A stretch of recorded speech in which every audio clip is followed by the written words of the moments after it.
I'll call the meeting in to order, and then we'll have a moment of silence, and then we've got somebody here that's going to lead us in the Pledge of Allegiance. So instead of just standing up, just take a couple minutes there. So John and Thomas, you guys just want to give me a thumbs up whenever you're ready, and we'll get started. All right. All right, good evening. I will now call to order the Monday, October 6, 2025 regular Town Council meeting. Before we start with the pledge, I'd like to acknowledge a couple of people we've lost in the last few weeks that have left an indelible impression on the lives of many in the town of Zionsville. Dick Crane passed away on September 23rd. Among many personal and professional accomplishments, he served the town for over 12 years. As Parks Board President from 1995 to 1999, he also served as the Zionsville Town Council President from 2000 to 2007. And we lost a member of our team on September 25th when we lost Joe Rust. Joe was the IT Director for the town of Zionsville.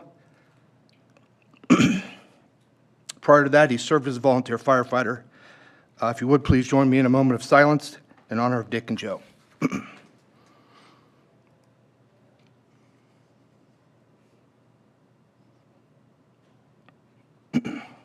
Thank you.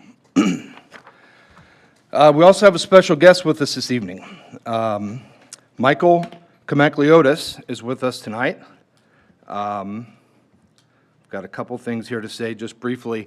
I'll tell you, Michael is, he's a great kid. He's a sixth grade student at Z West. Michael played sixth grade for the sixth grade football team this year and is on the sixth grade travel all-star team. He serves on the Student Advisory Council for Z West and has an incredible interest in local government, and perhaps one day can serve on the Mayor's Youth Advisory Council. And today's his 12th birthday. Michael's a great friend to many, and as you can see, he lights up every room he's in, every team he's on, and every person he's around. It's hard not to be in a good mood when you're around Michael. I've asked Michael to lead our pledge this evening, so Michael, if you want to come up and kick us off, we'll go with the Pledge of Allegiance.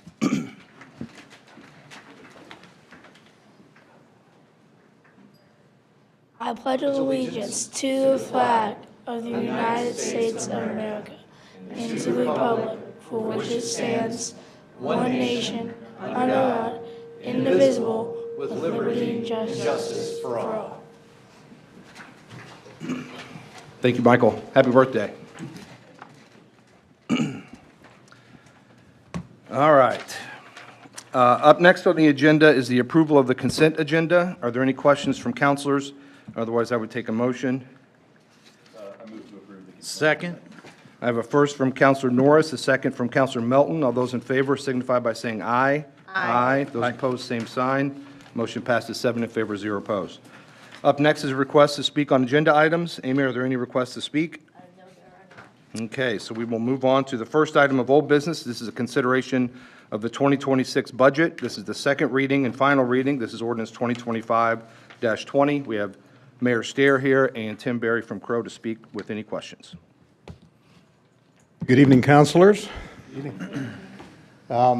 So in consideration of the 2026 budget, I thought the best place to start would be with the timeline that we have seen so far.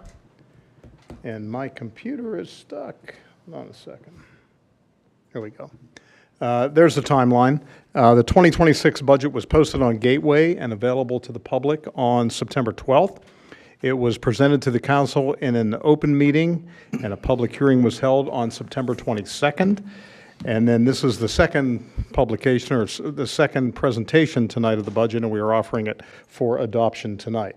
So the big picture, you can see right here, the expected revenue we have this year is just under $49 million, and the proposed spending is $48,373,000. So the budget we are presenting to you tonight is balanced. Now, taking a look at the revenue sources that we have, about 40% of the revenue that we get comes from property taxes, 28% comes from local income taxes, 16% comes from the public safety lit, which is collected by Boone County, and then 16% comes from other, which includes, in the small print there, MVH, LRS, vehicle excise, reimbursements and refunds, interest income, and then planning permits and fees. And here is the breakdown. About 60% of our budget goes to public safety, 40% for fire, about 20% for police. DPW, that is streets and stormwater together, use about 16% of the budget. Parks is about 5%, and then planning and building and all the other departments combined account for about 19% of our spending. So here are some of the key features in this year's budget. We are investing in public safety this year, 3 additional firefighters, and we have 2 additional police officers who are now in training. They came to us under the current budget year, but they will join the force and join the patrol after the first of the year. We're also investing in our other employees with a 2% across-the-board pay increase. A few weeks ago, we were looking at no pay increase, but we were able to find some additional cost savings to make this possible. A recap of those savings will come up a bit later in this presentation. We're also going to increase longevity pay for employees with 20-plus years of service. That will reward our longest tenured employees and also raise the pension base for our public safety personnel. And another thing that is important to me, and I know is important to all of you, is that there will be no staff reductions anticipated in 2026. But even given this, we do have the opportunity for some capital investments in 2026, just under $2 million for our fire department for vehicles, equipment, and building needs. DPW, has just over $2.5 million in vehicles, equipment, road rehab, and other projects. And our police department budget includes just under $400,000 for vehicle and equipment needs there. So taking a look at the taxpayer impact, and I want to be clear on this, the numbers that you're seeing here are the 2025 numbers. They're based on assessed value, and the state has not yet certified Boone County's AV for 2026. With Senate Enrolled Act 1, everything has been a little bit slower this year, so that has not happened yet. But currently in 2025, we have the lowest tax rate in Boone, Hamilton, and Marion counties. And these numbers will change slightly when the AV for 2026 is certified, but we expect that we will continue to have the lowest tax rate. We believe Zionsville is on a good track for that, and these numbers are going to change just marginally when those final AV numbers are in. As far as the future revenue outlook, Senate Enrolled Act 1 decreases to our revenue stream. This is the way it will occur over the next 3 years. In 2026, about $1.354 million, and this includes a successful excess levy appeal that is in this 2026 number. Now, the excess levy appeal goes away after next year, so it is not available at all in 27 or 28. We see the decrease to our revenue in 2027 expected to be about $1.8 million, and in 2028, almost $2.5 million. But in 2028, as things are now, that revenue loss can be offset by municipalities imposing a local income tax rate of up to 1.2%. So here's how we're bridging the gap in our budget this year. We asked all of our departments to reduce their operating budgets, and the result was an average of 2 to 3% in savings. We instituted a soft hiring freeze in the spring because we saw the effects of Senate Bill 1 heading our way. We also decreased the lines for professional services across all departments, and we focused on reverting unused funds to our general fund for next year. So that is the spending side of the revenue equation. On the other side, these are some possible solutions that I think we need to consider. The first is a short-term solution, and that is creating a stormwater utility that will remove these growing expenses from the general fund, thus freeing up more money in the general fund. And long-term, I think, a lot of people recognize this, and I would hope they recognize this, is to increase the commercial assessed value through new commercial development. And our comprehensive planning process is underway right now to identify possible locations for reasonable commercial growth to occur in the coming years. So that is the presentation of the 2026 budget, and I'm here to answer questions, and Tim Berry is here to answer more technical questions if you have some of those. Thank you. Before we get into that, I do just want to touch on briefly, as we talked about last time, I appreciate the focus on current staff, staffing shortages, and I think it's important to note that all departments came through with cuts and reductions, and those cuts and reductions were not lost, right? I mean, the reality is, I appreciate that, you put in here that a lot of those are reverted back to, the general account, and, those items that may have been removed from the budget are just going to go through a different approval process. And I think that's important to note. I do publicly want to thank this council, the administration, the department heads, everybody for going through this process. This was, I think, a really good one where counselors had the opportunity to work with department heads and the mayor and identify, the core fundamental services and hear from department heads about what they do need to make sure that we're providing services that are needed for the town. So, I appreciate everybody's willingness and flexibility here to work for the better good for the town. So I appreciate it. Well, I appreciate you saying that. It's been a difficult process, but I think every municipality in Indiana is going through a difficult process right now, and some are, I guess, doing it better than others. But you're right. We have a great group of department heads here. I appreciate the help from all the members of the council, and working together works. And I'm glad that we have a good plan in place for 2026. I had a question. This might be for Tim Berry. When will we know if we're getting close to getting the certified AV number? It was under the understanding that Boone County was one of a handful of counties left to get their certified number. And I think this is a question, meaning, do we need to be following up with our auditor? Do we have any role in getting that number? I think I was told that out of the 92 counties, there's only 8 or 9 that haven't been certified, just to give you an idea of what I'm asking.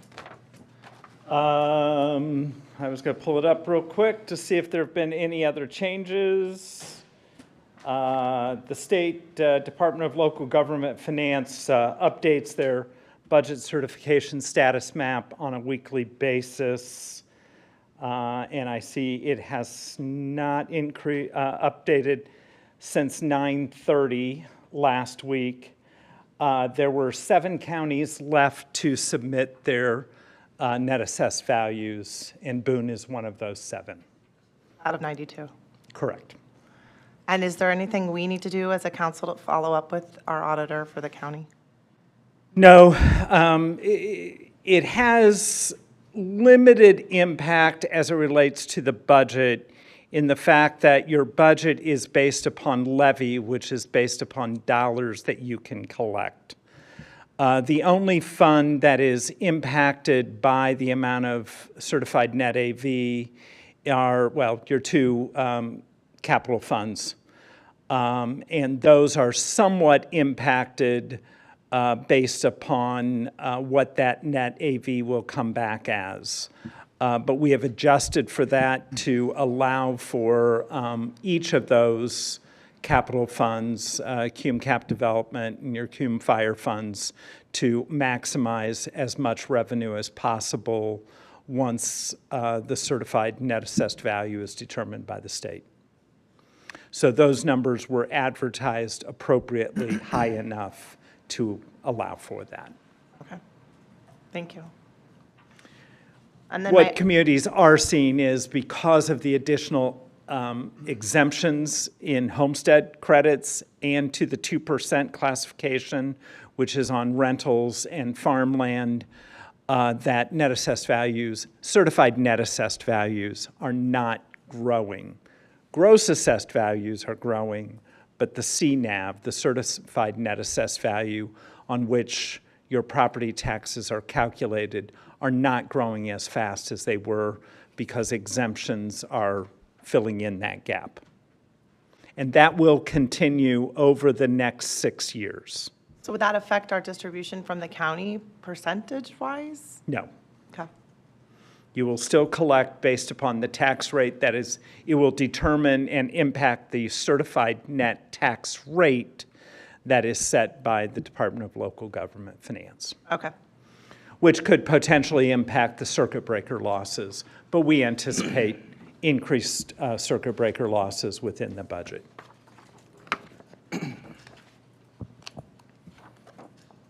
Any other questions from counselors? I don't have a question, but I did want to make just a quick comment. I know probably all the counselors have received, some correspondence from constituents concerned about what this might mean to our parks and things like that. And this is not a fun process. Like this was difficult, and I'm really proud of our town and the way that we kind of rallied around, a difficult budgeting process and coming to a balanced budget.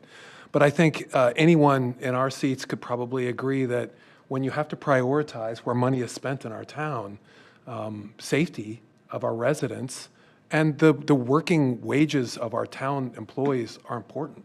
It's really important. So we're going to do all we can to try to make things work, and we've got some work to do in the future to continue to balance budgets and find the money to support our parks and various other things. But at the same time, we've got to do what we've got to do in a situation like this. So thank you to everyone that's understanding and realizing that we're doing the very best we can.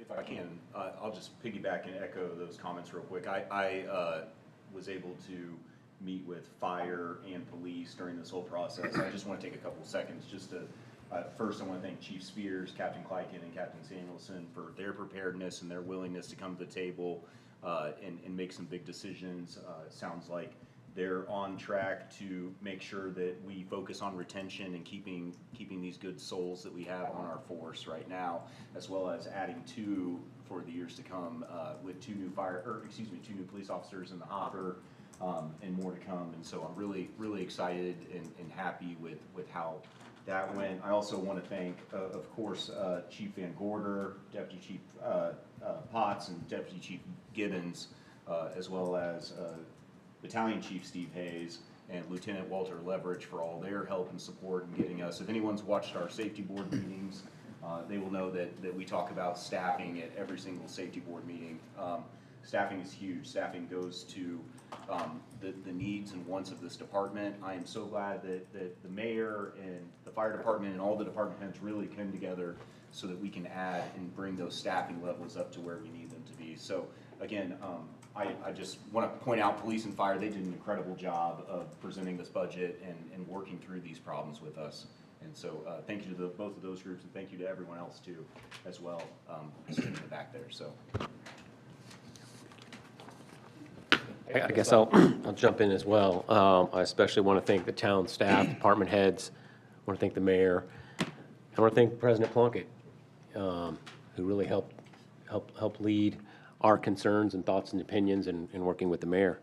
No one likes to manage these types of cuts. We've been very lucky. I've sat up here through 6 budgets, and we haven't had to do this. We haven't had to really think about making these types of cuts. We've been very fortunate. So when it happens, you have to buckle down and do the best you can. And all things considered, I thought this was a really productive process, one of the best we've had, even though the outcome wasn't what we wanted. But I think everyone knew the seriousness of what was coming a few months ago. So we got busy, and that's why there's not a lot of questions tonight. I think it's been done, and we got together and figured it out and did the best we could. And so I just want to appreciate everybody's help, and I hope the folks in the town realize that this council and the administration takes every penny to heart and trying to do what's best for Zionsville.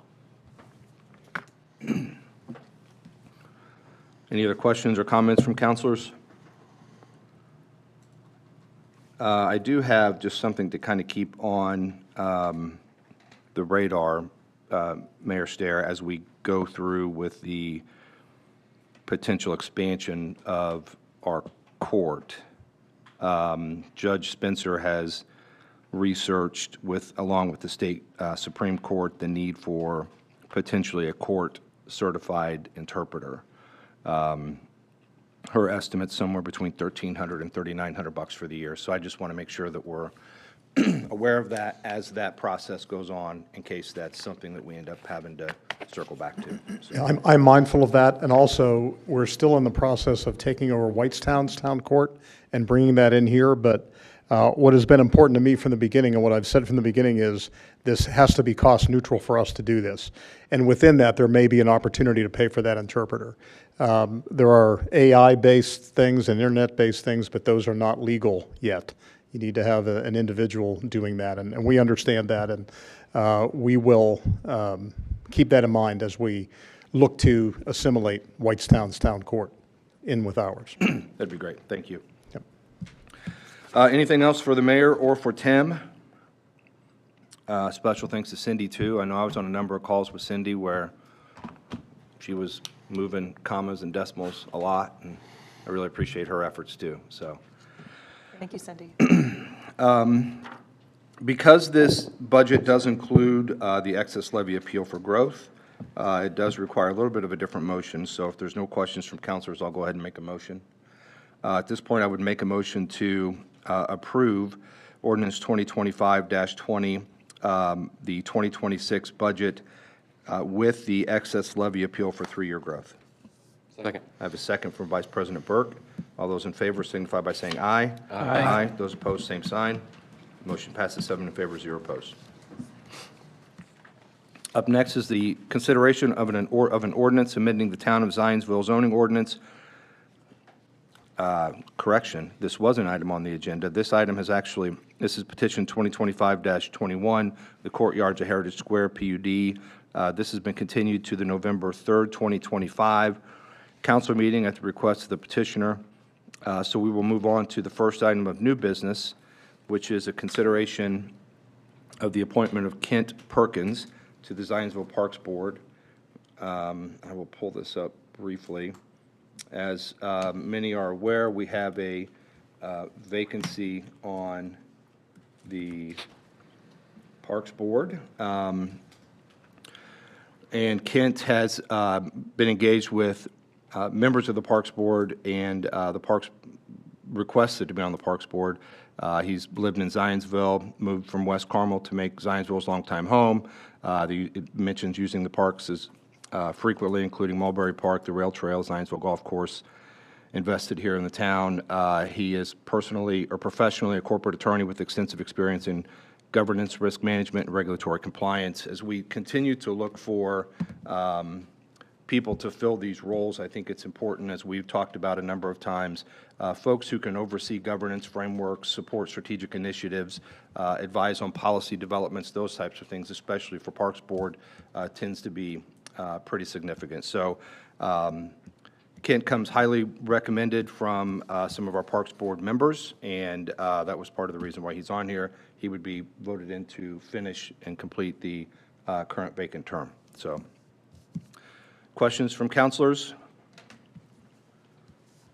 Having none, I would make a motion to approve Kent for the Zionsville Parks Board. Second. A second from Councilor Norris. So those in favor signify by saying aye. Aye. Those opposed, same sign. Motion passes 7 in favor, 0 opposed.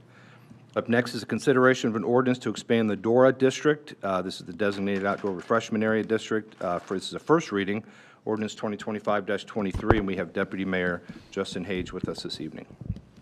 Good evening, councilors.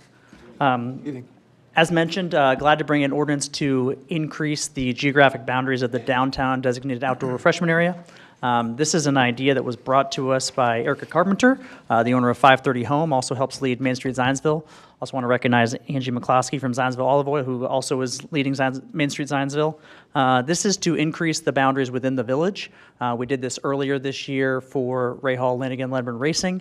This is to go to the north side of Poplar, so that's across from Cohatch and across the street from Goodman Jewelers, and then also go to the east side of Elm at the end of Oak. Also want to recognize Sherry Larson, who is the owner of Cedar Creek Candles, which just opened recently, so thank you for opening your business. This gives an opportunity just to read briefly from an email that Erica shared, that the Dora has already provided a positive impact on the vibrancy of our downtown district by encouraging residents and visitors to explore businesses, enjoy community events, and experience the charm of Main Street District in a safe and well-regulated environment. So again, this gives the opportunity for residents to take beverages to those areas. Each of those businesses still has the right to decide whether they want to allow drinks in or not. But again, this allows those businesses in this expanded area to get the benefits of Dora and additional foot traffic. So happy to answer any questions. I'm seeing some spots on the map comparison that I remember not wanting to be a part of the Dora. Have we met with everyone that was green and is now red, and everybody's in? Because when we started this, people said they didn't want to be in it. And it's not necessarily, the businesses are the ones that decide whether they want to be a merchant that is going to participate in DORA. Businesses don't necessarily have the ability to veto or say whether they want to be or not to be included in the geographic boundaries. So think- this, I go think ahead, I'm when we sorry. were starting it, we were letting them say no, when we were first building the map, because the original map is around the people. So the original map shows and if you recall, when you created DORA, you create designated vendors who are merchants. But again, as to who businesses that are included in the geographic boundaries, that's not necessarily something that they designate per se. So this is just businesses that have expressed, hey, we'd love for you to have folks be able to come to our businesses.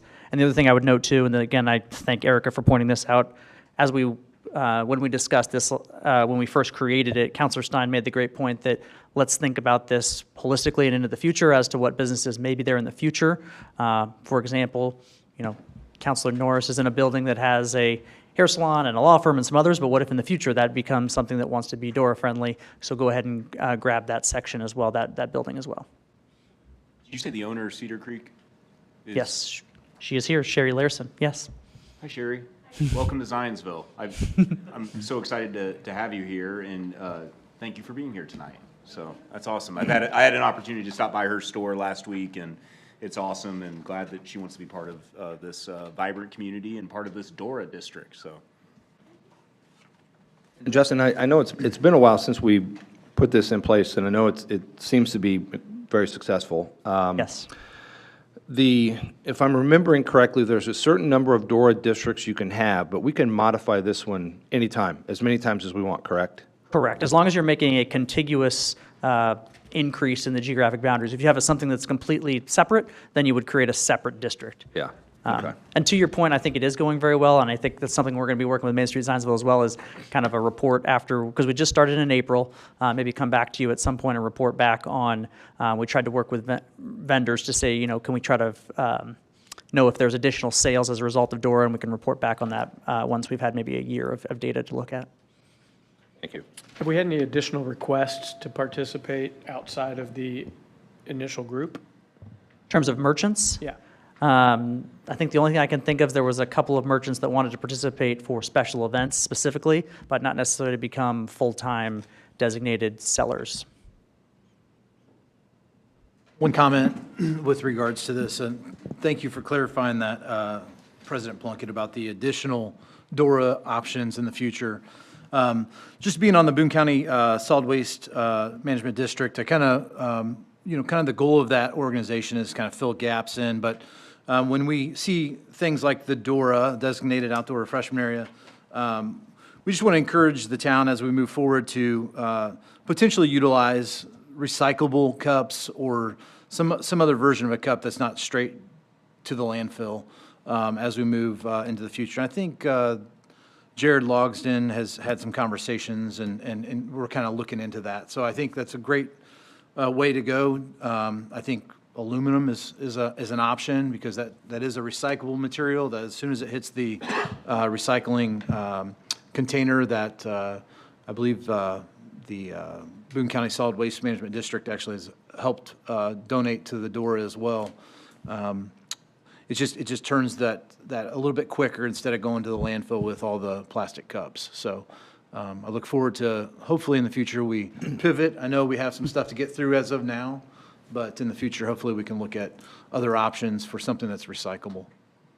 No, it's a great point, Councilor Melton. Thank you. We purchased a large sum of cups and we handed out a handful to various vendors. But then as those run out, I think the town doesn't necessarily want to be the supplier of cups. So again, working with Main Street Zionsville, working with the Zionsville Chamber of Commerce, thinking about a way that they can collectively order and then make a decision on different types of cups could certainly be an option.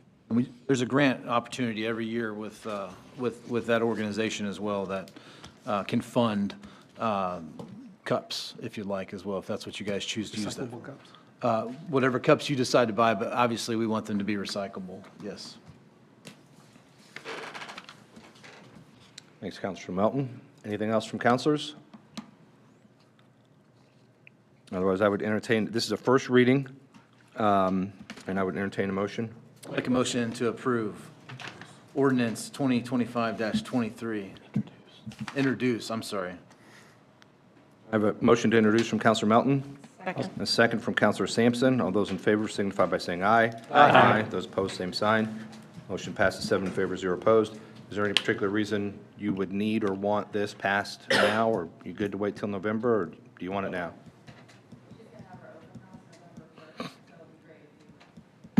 We have a request for, she's having the vendor's having an open house on November 1st, and our next meeting is November 3rd.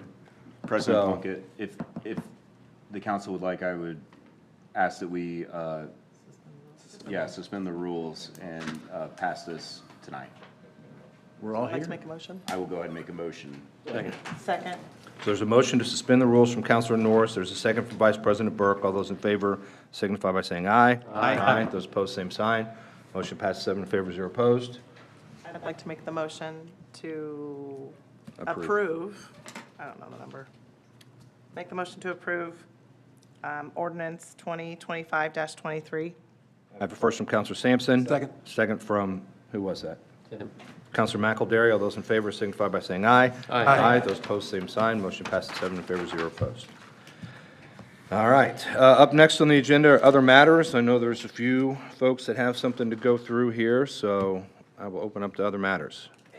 Go ahead, Adam. Oh, you go ahead. Just wanted to recognize that all my peers up here and some folks in the crowd are wearing pink today in honor of Breast Cancer Awareness Month. Some folks know that I've spent 27 years at the American Cancer Society, so I'll be wearing pink all month, but I appreciate that the town staff and many of my friends up here have joined the cause by trying to raise awareness. There's some really great news I would share for folks who are aware of 1 in 8 women who will face a lifetime diagnosis of breast cancer, but there have been declines, significantly, 43% declines since 1991 amongst breast cancer per capita. And there are now 4.2 million breast cancer survivors in America. Many are here in Zionsville, and many of them are our family members. So progress is being made. The answer is to wear pink, but obviously the greatest thing that someone could still do besides making sure that we're moving the marble on continuing to find cures and moving treatment innovations forward is to get early detection and screening. 95 to 99% survivable if you get early detection, but only 72% of American women over the age of 40 are having a mammogram every 2 years, which is the recommended age to begin. So just continue, make sure you don't skip. I know during COVID, those numbers went way down. We're kind of bounced back a little bit, but as you wear your pink and shop and do all the things that we see, just make sure that if you're listening and you haven't scheduled your mammogram or one of your loved ones may not have, please do so. It truly will save your life. So thanks for indulging me and wearing pink. Thank you. Vice President Burke. Counselor, or President Plunkett, may I have the floor for a Sure. second? I would like to go ahead and congratulate the 2025 Ladies Golf State Championships, the Zionsville Lady Eagles, on their performance this past weekend, a dominating performance led by sophomore Taylor Snively, who also took for the second year in a row the individual state championship. So that leads now, I believe, in the last 2 years, 2 individual state championships for Taylor Snively just in her sophomore year. Back-to-back state championships, just a dominating performance by the women's golf team. The men's golf team also with their 2024 state championship performance. Hopefully they can bring that back here in 2026 for next school year, or this school year, and they can bring it back forward in the spring. But I just want to take a second to congratulate the Lady Eagles. I know it just means so much when you bring a state championship to a town like Zionsville, and just in a dominating fashion too. They cannot be stopped. So round of applause for the girls' golf.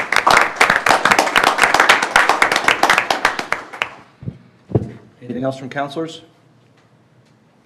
All right, bear with me for just a second. We've had a couple milestones this month. I'd like to take some time to celebrate a couple 25-year anniversaries. The Cobblestone Zionsville will celebrate their 25th anniversary, located at 160 South Main Street, beginning October 9th, the date of their opening. And they will continue through the weekend of October 12th. Originally called Cobblestone Grill, name changed to Cobblestone Zionsville after a complete renovation of the restaurant in 2017. Owners Kent and Liz Ezra are the longest same proprietors of a Zionsville restaurant and have been recognized as business professionals in 2020 2015 and Business of the Year in 2024 by the Zionsville Chamber of Commerce. The October 9th celebration will feature live music by the Michaels, drink specials, events served in commemorative 25th anniversary glasses, and surprise giveaways. Friday night, the first musicians to ever play at Cobblestone, Scott Ballantine and Andra Fry, will be singing. The 25th anniversary activities are planned through the month, including a throwback menu of former favorite appetizers, meals, desserts, and introduction of a personally selected aged 25th anniversary bourbon whiskey distilled by Travelers Point in Kirkland. Kent and Liz said they're so proud to have reached a 25-year milestone and thank their many friends and families and employees for the opportunity who have made this possible by making Cobblestone their restaurant of choice over the years. We invite everyone who has enjoyed our hospitality to come celebrate our anniversary. It's going to be a fun time all month long.